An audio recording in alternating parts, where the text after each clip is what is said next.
The Reforging bench isn't explained very well in Path of Exile 2, but right now we'll go over why it's actually a money printing machine that is going to be extremely important to you throughout your time playing PoE 2 far into the future. This bench is stupid good, seriously. Let's first go over the exact math behind why that is, and then how you can utilize it yourself practically. You can put 3 similar items into the Reforging bench to get an unidentified, randomized version out, whether that's flasks, gems, or items, whether they're magic, rare, or even unique.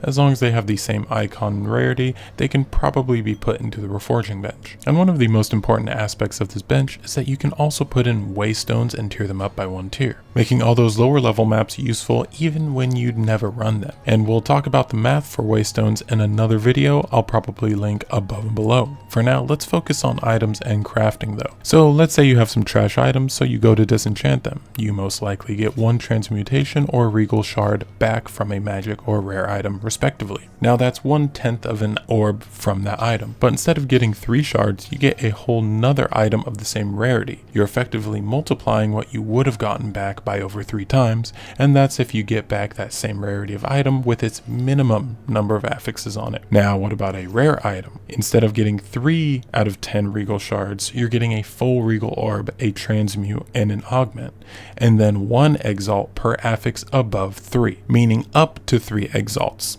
If we're using a decent market price of 6 regals being worth 1 exalt, here's what those numbers are. At 3 affixes, we're at 300+% value. At 4 affixes, we're at 6,300+% value. 5 is 12,300% plus value, and at 6 we're at 18,300% plus value. The caveat here is that this is in terms of raw currency effect and has nothing to do with how well you use those pieces of currency and under better circumstances. It's a fully random 18,000% value instead of a thoughtful 18,000% value, if that makes sense.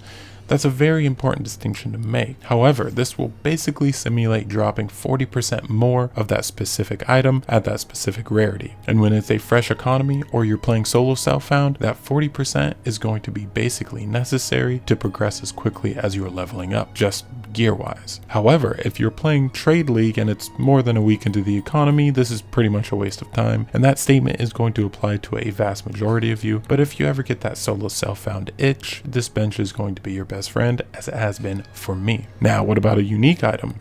You can put in 3 versions of the same unique as an alternative to using a divine orb to reroll that unique. And if that unique is worth less than 1/3 of a divine orb, then it's absolutely worth it and you'll be up a decent amount of value there. To practically use the Reforging bench, speaking from a solo self-found perspective, I tend to pick up every jewel, piece of jewelry, every belt, and my preferred base items, even if those base items are normal or magic. I turn them into rares because regals, transmutes, and augments are so common, and having a dedicated tab for Reforging in hopes of hitting the jackpot. This has happened several times for me while leveling to level 90, and I would say I wouldn't be this far this quickly without using the bench. And once you develop your own system and click through the menus efficiently, you'll understand just how valuable this bench really becomes. Now, if you're wondering about Reforging waystones and essences and catalysts and distilled emotions, that's a whole separate video that I'll have linked above and below, and you should definitely check it out because that video's probably a lot more interesting than this one. Anyway, I hope this helps. Thanks for watching. Stay safe.